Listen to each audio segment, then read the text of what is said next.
हो, जय श्री राम, वंदे मातरम। आज मैं कक्षा 8 हिंदी का पाठ 9 बिरसा मुंडा, जो एक जीवनी है, इसके रचनाकार किसी का नाम दे दिया गया है, लेखकगण हैं सर्वे भवन्तु सुखिनः, सर्वे सन्तु निरामयाः, सर्वे भद्राणि पश्यन्तु मा कश्चित् दुर्भाग् भवेत्। सभी सुखी रहें, सभी निरोगी रहें, किसी पर कोई कष्ट ना हो, सभी के दुख दर्द दूर हो जाएं, यही मेरी ईश्वर से कामना है। और आशा है कि आप स्वस्थ होंगे। तो आज बिरसा मुंडा स्वतंत्रता संग्राम की चिंगारी पूरे देश में भीतर ही भीतर सुलग रही थी। स्वतंत्रता संग्राम की चिंगारी देश में धीरे धीरे सुलग रही थी। सन 1857 में वह ज्वाला बनकर प्रकट हुई। तो जो चिंगारी धीरे धीरे बढ़ रही थी, उठ रही थी, वह सन 57 में एक ज्वाला का रूप लेकर विस्फोट हो पड़ता है। भारत की जनजातियों में भी अंग्रेजी शासन के विरुद्ध भावनाएं उमड़ने लगी थी। तो भारत की जनजाति कौन कहलाती है? जो जंगलों में निवास करती है। जो व्यक्ति जंगलों में निवास करते हैं उन्हें जनजाति कहते हैं। इन भावनाओं को स्वर देने का काम बिरसा मुंडा ने किया था। तो गौड़, भील, ये सब आदिवासी, तो इनमें स्वतंत्रता की लौ जगाने का काम बिरसा मुंडा जी ने किया था। बिरसा मुंडा का जन्म छोटा नागपुर के एक गांव चारकाड़ में हुआ था। कहां पर हुआ था? चारकाड़ में, जो वर्तमान में झारखंड राज्य में स्थित है। बिरसा मुंडा भारत की एक प्रमुख जनजाति है। मुंडा जैसे हमारे यहाँ पे गौड़, भील हैं, तो झारखंड में मुंडा समाज एक जनजाति है जो रांची और उसके आसपास के क्षेत्रों में बहुसंख्या में निवास करती है। मुंडा सरल जीवन यापन करने वाली प्रकृति पर निर्भर जनजाति है। प्रकृति पर निर्भर, भोजन करना है तो प्रकृति का ही करना है, बनावटी कुछ नहीं। वस्त्र पहनने हैं तो प्रकृति, अर्थात जानवरों की खाल, वृक्षों की छाल, इनके वस्त्र बनाते थे। भोजन के लिए जानवरों का शिकार कर लेना, कंदमूल खोदना, फल फूल जंगलों में जो है वो, इससे लोग अपना जीवन यापन कर रहे थे। मुंडा समाज के लोग सिंह और बोंगा की उपासना करते थे। सिंह का अर्थ है सूर्य होता है, और जो बोंगा है मुंडा समाज की कुल देवी है। सिंह भगवान सूर्य और बोंगा ये मुंडा समाज की एक प्रतिष्ठित देवी है। अन्य जनजातियों के समान मुंडा समाज भी आज काफी जागृत हो गई है। वर्तमान परिस्थिति में यह समाज भी बहुत ही विकसित हो चुका है। विदेशी दासता की जंजीरों से मुक्त होने के लिए तत्कालीन उरांव मुंडा और खड़िया जनजाति ने बिरसा मुंडा के नेतृत्व में अंग्रेजों के विरुद्ध हथियार उठा लिए थे। अब अंग्रेज संपूर्ण देश में अत्याचार कर रहे थे, तो इन्होंने जंगलों में भी अपनी दस्तक दे दी थी, जिससे प्रताड़ित होकर ये सभी जनजातियां एकत्रित हुई और बिरसा मुंडा जी के नेतृत्व में इन्होंने अंग्रेजों के विरुद्ध संग्राम छेड़ दिया, युद्ध छेड़ दिया। अपने बचपन में बिरसा एक सामान्य बालक थे, हम आप जैसे। वह अपने माता पिता के कामकाज में हाथ बटाते, खेती बाड़ी का काम करते और पशुओं को चराते थे। साधारण आदमी अपने माता पिता के कार्यों में अपना योगदान देते थे। आर्थिक तंगी के कारण बिरसा को उनके पिता ने मामा के गांव भेज दिया। अब प्रकृति पर भी आधारित थे, इसलिए आर्थिक तंगी थी। इस कारण से इनके पिताजी ने इन्हें अब इनके मामा के पास छोड़ दिया। बिरसा वहां अधिक समय तक नहीं टिके। उन्हें बंसी बजाने का शौक था, जैसे भगवान श्री कृष्ण को बंसी बजाने का शौक था, उसी तरह मुंडा जी को भी बंसी बजाने का शौक था। संगीत में वे इतने तन्मय हो जाते थे कि काम की शुद्ध बुद्ध ही भूल जाते थे। इस कारण से उन्हें काफी डांट पड़ा करती थी। इस डांट फटकार से तंग आकर वे अपने माता पिता के यहाँ लौट आए। तो मामा जी हमेशा उनके कहा करते थे कि तुम बस बंसी में मगन रहते हो और कोई काम धाम करते नहीं हो। इससे तंग आकर वो अपने घर पुनः वापस लौट आए। उनके पिताजी ने उन्हें सालगा गांव की एक पाठशाला में भर्ती करा दिया।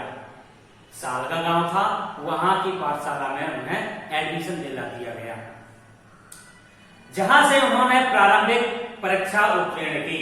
फिर उन्हें चाईबासा के लूथरन मिशन स्कूल में पढ़ने के लिए भेजा गया। मिशनरी स्कूल में पढ़ते समय बिरसा को दास्ता का अनुभव हुआ। स्कूल में पढ़ते तो थे, मिशनरी स्कूल था, तो उन्होंने वहां पर देखा कि हम लोग दास्ता का जीवन जी रहे हैं। हमारे बैठने के लिए फट्टी तक नसीब नहीं हो रही थी और जो अंग्रेज छात्र थे उनको बढ़िया डेस्क और कुर्सी मिला करती थी। उन्होंने मुंडा जनों के शोषण के कई पीड़ादायी दृश्यों को भी देखा था।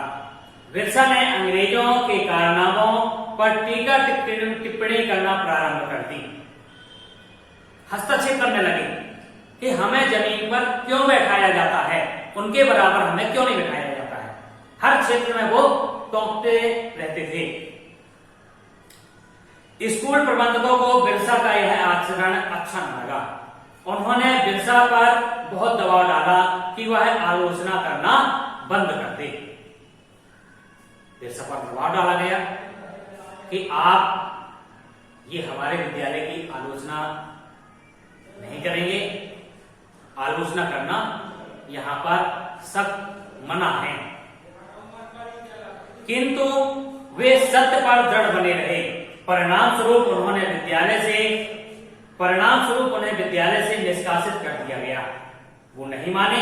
इसका परिणाम क्या हुआ कि उन्हें विद्यालय से निकाल दिया गया और उनकी पढ़ाई छूट गई। जब वो विद्यालय से निकल गए तो पढ़ना लिखना सब एक तरफ धरा का धरा रह गया। इस समय वे युवावस्था में प्रवेश कर रहे थे, बालपन से युवावस्था में आ चुके थे। निष्कासन ने उनके जीवन की दिशा ही बदल डाली। जैसे ही वो विद्यालय से निष्कासित हुए तो उनके जीवन की दिशा परिवर्तित हो गई। बिरसा मुंडा पीड़ित लोगों की सेवा में जुट गए। वे बीमार व्यक्तियों का उपचार जड़ी बूटियों की सहायता से करने लगे। कोई बीमार पड़ते, एक तो वो जंगली थे, उन्हें हर जड़ी बूटी का ज्ञान था।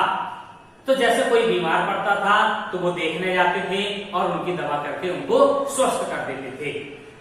बीमार लोगों की भीड़ उनके यहाँ एकत्र होने लगी। जब लोगों को पता चला कि बिरसा को हर जड़ी बूटी का नॉलेज है, कितनी मात्रा में कब दी जानी है, तो इस कारण से बिरसा मुंडा के यहाँ पर लोगों का तांता लगा रहता था। तो उपचार के लिए वे दूसरे गांव में भी जाया करते थे। परोपकार करना वो जानते थे। तो गांव में अमुक व्यक्ति बीमार पड़ा है तो वो देखने चले जाते थे और वो वहां पर उनका उपचार करते थे और उस व्यक्ति को स्वस्थ कर देते थे। लोगों को विश्वास था कि बिरसा को कोई सिद्धि प्राप्त है। क्या होता था उनको?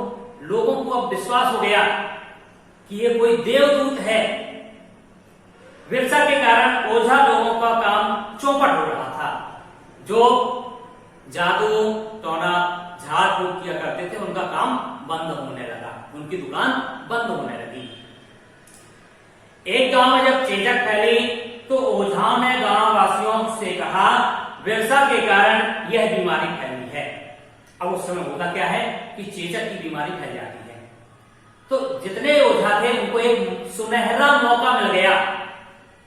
उन्होंने कहा कि मैं कह रहा था कि बिरसा को काम मत आने दो, अब भोगो ये परिणाम।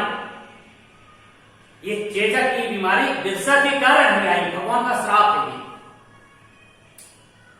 उसे गांव में मत घुसने दो। ओझाओं ने इस तरह से ग्रामवासियों से कहा। ग्रामवासियों ने वैसा ही किया, लेकिन बीमारी और भी भयानक होती गई।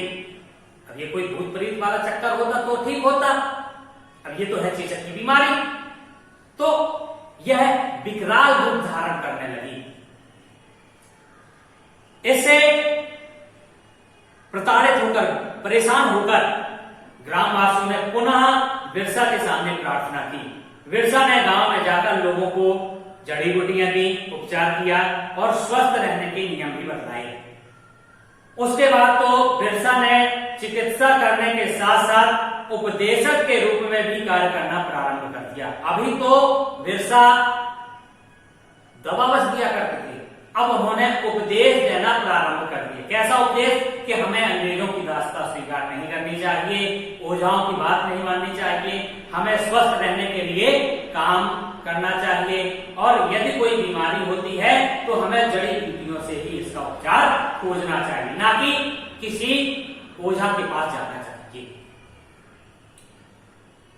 वे अवतारी पुरुष माने जाने लगे। बिरसा लोगों से कहते, मुझे भगवान सिंह है बोंगा ने प्रेरणा दी है कि मैं मुंडाओं को फिरंगियों के अत्याचार से मुक्त कराऊं। उन्होंने कहा जो हमारे कुल के देव हैं, देवी हैं, उन्होंने मुझे प्रेरित किया कि बिरसा आप अपने समाज को एकत्र करिए और इन अंग्रेजों को अपने देश से निकालकर बाहर करिए। अब मुंडा लोग कंपनी सरकार का हुक्म न माने, पुलिस, मजिस्ट्रेट, मुंशी, जागीरदार किसी की बेगार न करें, ऐसा बिरसा मुंडा ने कहा। बिरसा के प्रति लोगों का आदर भाव उत्तरोत्तर बढ़ता जा रहा था। बिरसा के पास दूर दूर से गांव के लोग आने लगे। उन दिनों जनजातियों की आर्थिक स्थिति बहुत दयनीय थी। सभी को मालूम है कि जो बिरसा मुंडा समाज के लोग हैं तो वो प्रगति पर ही आधारित थे। इसके पूर्व वे अपनी जमीन के मालिक थे, वे फसल उगाते थे और अपनी ग्राम व्यवस्था, उनकी अपनी ग्राम व्यवस्था थी, पंच पंचायतें थी, रहन सहन का अपना परंपरागत ढंग था, रहने के तौर तरीके उनके ही थे। पर अंग्रेजों ने उन सबको नष्ट करके जमींदार, जागीरदार, जंगल के ठेकेदारों और दलाल उन पर लाद दिए। क्या व्यवस्था बना दी? जमींदार, जागीरदार और जंगल के ठेकेदार, ये व्यवस्था उन पर लागू कर दी, मुंडा समाज पर। वनवासी अपने ही जमीन पर मालिक से नौकर हो गए। क्या हो गए? अब उन्होंने, अंग्रेजों ने दखल देना प्रारंभ कर दिया। तो उसका परिणाम क्या होगा कि जो स्वयं भूस्वामी थे पहले, वो अब नौकर बन गए। व्यवस्था, भूख और दमन के कारण वे अपने आप को और असहाय समझने लगे। तो एक तो अंग्रेजों के पास आधुनिक हथियार थे, जिस कारण वो मुंडा समाज तक गई और वो इनको भगाने पर मजबूर हो गए, अर्थात बेबस हो चुके थे, कोई भी कार्य करने में असहाय हो गए। ऐसी स्थिति में बिरसा मुंडा ने ब्रिटिश शासन के विरुद्ध तीव्र आंदोलन प्रारंभ कर दिया। अब ऐसी परिस्थिति देखकर बिरसा मुंडा ने अंग्रेजों के विरुद्ध संग्राम छेड़ दिया। यह आंदोलन अन्याय और शोषण के विरुद्ध था। उनका आंदोलन अन्याय और शोषण के विरुद्ध था। यह आंदोलन मानवता की रक्षा के लिए था। उन दिनों प्रथम स्वतंत्रता संग्राम के महान सेनानियों में झांसी की रानी, तात्या टोपे, नाना साहब, कुंवर सिंह आदि की वीरता की कहानियां लोगों के मुंह पर थी। पिछले वीडियो में आप लोगों ने सुना था, खूब लड़ी मर्दानी वह तो झांसी वाली रानी थी, चमक उठी सन 57 में वह तलवार पुरानी थी। तो उसी समय की बात है, बिरसा मुंडा की काल की। उस समय इन महापुरुषों की गाथाएं हर क्षेत्र में गूंज रही थी। तो जनमत अंग्रेज शासकों के विरुद्ध था, इस ओर झांसी की रानी और उस ओर बिरसा मुंडा। मुंडा समाज में दबी भावनाएं और व्यापक सामाजिक आंदोलन और राजनीतिक रूप में उभरने लगी। तो अभी तक जो मात्र जंगलों तक सीमित थे, अब वो राजनीति पर भी उतारू हो गए। गांव इन गतिविधियों का केंद्र था। तो जो गांव होते थे वो इन गतिविधियों का केंद्र, मुख्य केंद्र हुआ करते थे। और बिरसा इन गतिविधियों के केंद्र बिंदु थे। बिरसा मुंडा रहते थे, ये बिरसा एक केंद्र बिंदु थे इनके। विदेशी राज का जुआ अपने कंधों से उतारने के लिए वे कृत संकल्प थे। उन्होंने जुआ को क्या है, खेलने वाला जुआ नहीं, जुआ जो बैलों के ऊपर लकड़ी का रखा जाता उसे जुआ कहते हैं। तो यह जुआ, विदेशी राज का जुआ अपने कंधों से उतारने का उन्होंने निर्णय ले लिया। वे गांव गांव में जाकर सभाएं करते थे और एक सभा में उन्होंने कहा, अब क्या कहा ये मैं आपको अगले वीडियो में बताऊंगा। इसी के साथ ये वीडियो यहीं पर समाप्त किया जाता है। जय हिंद, जय भारत।